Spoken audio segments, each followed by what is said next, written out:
welcome back, Life Sciences. As I said to you, we're looking at lipids. I hope you, once again, just had a go and have a quick squiz what you have in your fridge. Okay, let's start with some questions on this section. All right, guys, let's have a look at this question.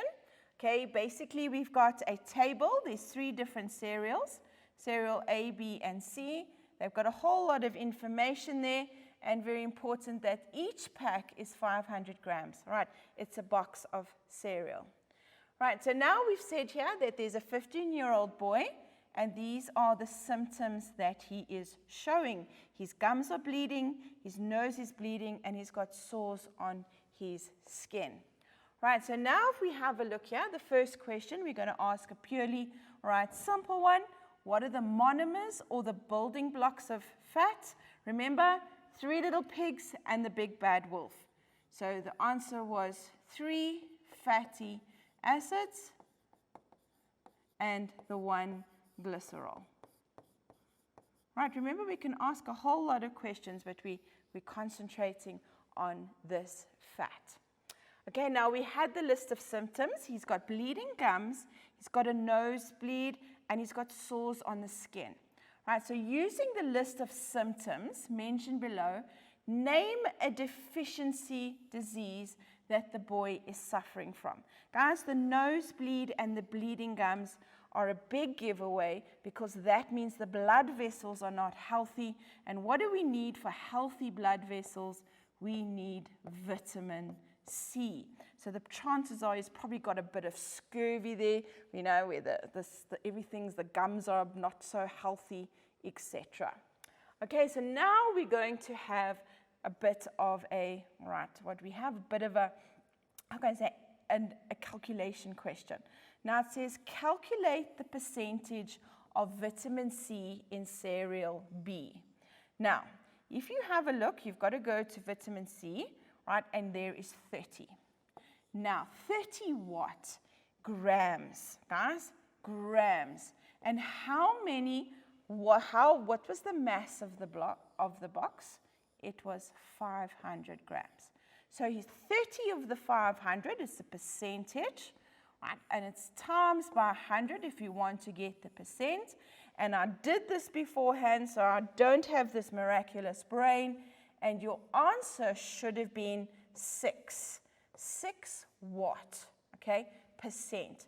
So there's 6% of vitamin C in cereal number B. Okay, a little bit of a calculation question there.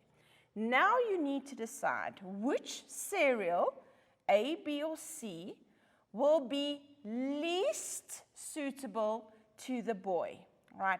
So the one that he shouldn't have, give a reason for your answer. He has got scurvy. So we are looking for something with a high, all right? We want him to have something high, which is 60 would be the best. But what does the question say?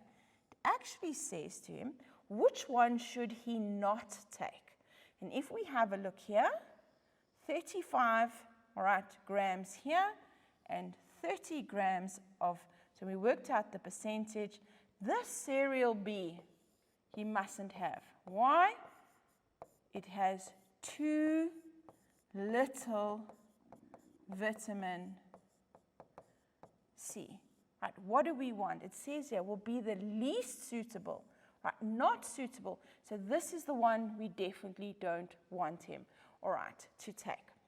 Now we get to this diagram and we have a look at it, and it shows us this big thing that we get all scared of. But look what I do. 1 little pig, 2 little pig, 3 little pig. And the question says, all right, this is an organic molecule. So I'm thinking, I know this, there's three little pigs, right, 1 wolf. So I'm looking and thinking, okay, this is going to be a fat molecule. All right. So the question there, what is the name of this organic molecule? Guys, let's go for lipid, because that is the term that we use for a whole group. All right. Probably your teacher might accept fats and oil, but all right, that is okay. What are the monomers? Do you notice? All right, the same question again, and that is going to be the 3 fatty acids, right? Remember the little pigs, and the 1 glycerol. Okay, guys, study time. State 2 functions of this type of lipid in animals. There was lots. Let's go. We had about 5. Right. There was a reserve energy. This is where your studying comes in. This is where you need to know. What else did it help do? Right. It helped build our cell membranes. Right. What else did it do? It was underneath our skin. It was an insulator. It kept us warm. Right. What else? It's a hormone. Right. That helps us to keep our stress hormones, etc., and all of that nice and healthy. Okay, guys, those are just a few kind of questions that we can ask on the section. I hope that you, all right, enjoyed today's lesson. Go and look in your books. Go and look and see if you can find past papers and do more questions on this section. We will see you again next time. Bye-bye.